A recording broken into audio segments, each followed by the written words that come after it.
Hey guys, Coach Ryan, and coming up next on DuPraw Powerskating, we're going to be analyzing one of the smoother skaters in the NHL, Detroit Red Wings' Dylan Larkin, and his full speed power stride.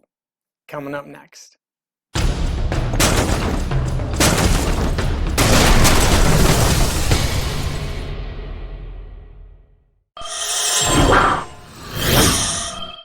Okay, so like I said, we are going to analyze Dylan Larkin of the Detroit Red Wings back when he was in the All-Star competition for fastest skater. And make no doubt about it, this man is an NHL professional. He has phenomenal skating talent.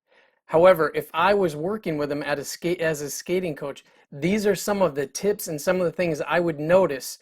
Not to say he's not explosive or fast, but to get him that extra half a second out there on the ice and to make him more efficient. So come the third period, he's got more gas left in the tank for the rest of the game. Okay, here we go. Let's dive on in. So there's a lot of things I want to touch on, but I want to break it down from head, upper body, what he's doing, and then lower body. So we're going to start here. This is a great shot of lower body and his quick start. You can see the toes, knees, and hips are forced out so he can get on that inside edge just on the toe. And you can see the straight line. There's his forward body lean, full extension on the toe, and off the start, you're driving your pushes straight back. He's got his nice deep knee bend here, but you're driving straight back to get that acceleration off the line before you get into your forward stride.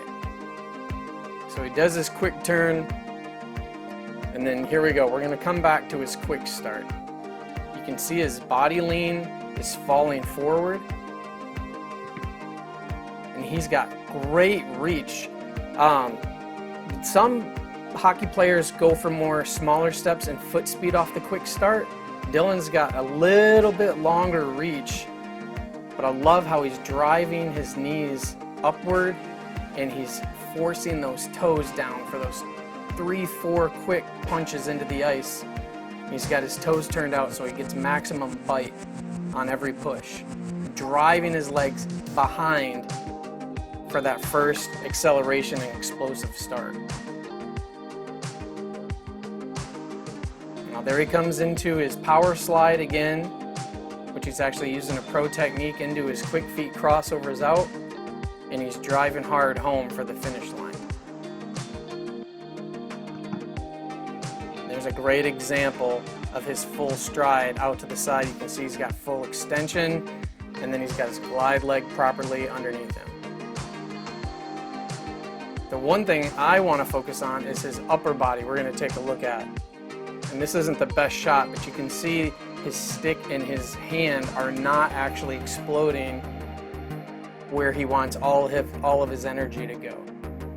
So now this is once around the rink, which is a little bit better, and we can slow this down, and I can break down what he's doing upstairs versus what he's doing downstairs. There's a shot of him going full speed. There's the quick feet coming out of the crossovers, and then he's going to drop down into his forward stride. Here's his upper body. Excuse me. Here's his upper body, and you can see he's got good reach and punch out front with his stick arm. He's coming down to full extension all the way down through the toe, and he's almost got that deep 90-degree knee bend. He's just shy of it, which is perfect. His head is up and his eyes are tracking forward. He's not bouncing his head around. But then you can see here a couple things. His eyes drop down, and he's punching that closed arm and bicep in, which doesn't really help him stretch his stride out. So I would talk to him about keeping your eyes up the whole way through, even though he's pushing through the finish. But it's years and years and years of arm swing. Have his non-stick hand, which in this case it looks like it's his left hand. If you can see it punching across his body and tight. So that's going to keep his left stride and his left leg in tighter, and it's not going to allow it to have maximum power. He's also taking some of that upper body power with that left arm directly to the side instead of forcing and punching it out front where we want all the power to be. Another great example of his quick start, he's driving his legs straight back behind him. And then he's going to have to change the angle of his push when he drops down into his full power stride out to the side. And there you can see he's already changing the angle.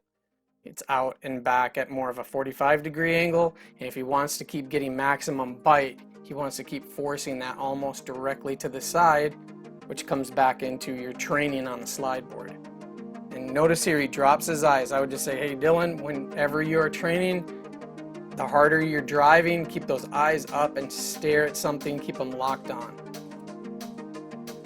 It keeps his inside shoulder nice and high and level, and he doesn't drop it down because he doesn't want to come off those edges, helicopter, yard sail, spin into the corner, which we see so many players do when they're going full speed pushing themselves. You want to stay on those edges, keep that inside shoulder high. There you go. See how he's got nice even shoulders, if not just a bit higher. I would say, hey, keep that stick down. Oh, he's going around the net. My apologies, Dylan. And then he drops that shoulder. I'd say keep it high or level the whole way through. He comes out with his quick feet, breakout crossovers, and then he's going to want to drop right back down into his forward stride and get that arm swing. Another great shot, his stick hand. Look at how it opens his stride up and gives him full extension from the head all the way through down to the toe punch. But on his left, when his left comes through, and if you've got a lot of upper body power, you don't want any of that power directed in the wrong direction. He's going to come across hard. But you can see it's coming across straight through to us. And we just don't want that to affect his stride or his upper body. You can also see that it took him off square and now his shoulders are turned in.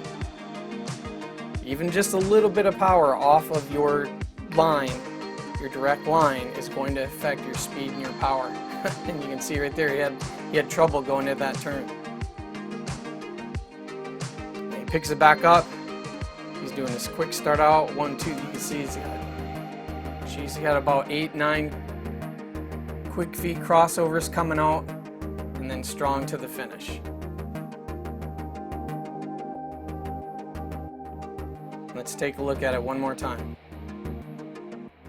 Now that you know what to look for, I want you to start with the head, the upper body, the arm swing, all the way through the hips, full extension through each push. And this time I'm going to take a look at his lower body. We're going to see if he gets to full extension and take a peek at his recovery stride. Is he a wide skater, or is he bringing that power stride back in on his return before he leaves with his other skate? So you can see here he's trained more as a forward V quick start instead of a lateral. You can see that jump and explosion. He's got pop right off the line. It's awesome. And then you can see his body start to get lower and lower as he gets into his full stride out to the side. He knows he's got to get into the power in his quads. And the lower you get, the more ice you're pushing on, because you can extend further.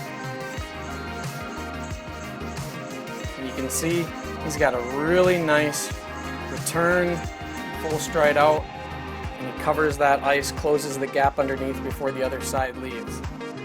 Now, even the best skaters aren't going to be able to keep that gap at 0. There's always going to be a gap.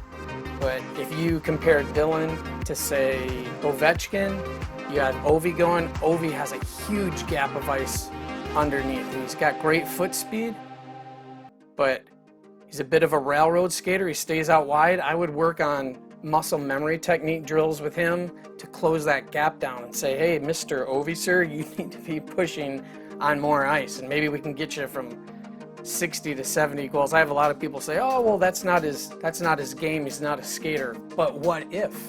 What if we could make him more efficient? What if we can get him half a second? What's wrong with 5 more goals, 10 more goals a season? What's wrong with having more gas in the tank and being more efficient in the third period? Absolutely nothing. And that's the one mindset that I'm constantly trying to educate people on and change their perspective. Nothing drives me more crazy than somebody saying, they're fine, or, oh, I'm fast enough. No, you aren't. You can always get a step faster. You can always improve your game. And when you're at the highest level, you need to maintain that. So if you're not working on that, in my book, you're losing. Okay, so there you have it. But the main points that I want to get across is, number one, they are professional athletes. They are the best of the best. He is a phenomenal skater, but just like a high-performing sports car, can you make small tweaks to the engine to get even more high performance out of it? The answer is yes. And if you're not constantly working on that car, that engine, you as the player and you're skating, then you are losing and other cars are gaining on you. So make no mistake about it, they are phenomenal athletes. Dylan Larkin's a phenomenal skater, but if I was his skating coach, those are some of the small tweaks I would make to help him be more efficient, have an extra half-second jump on the next guy, equaling more pucks in the net, more shots on goal, being a more effective player at both ends of the rink. It does matter.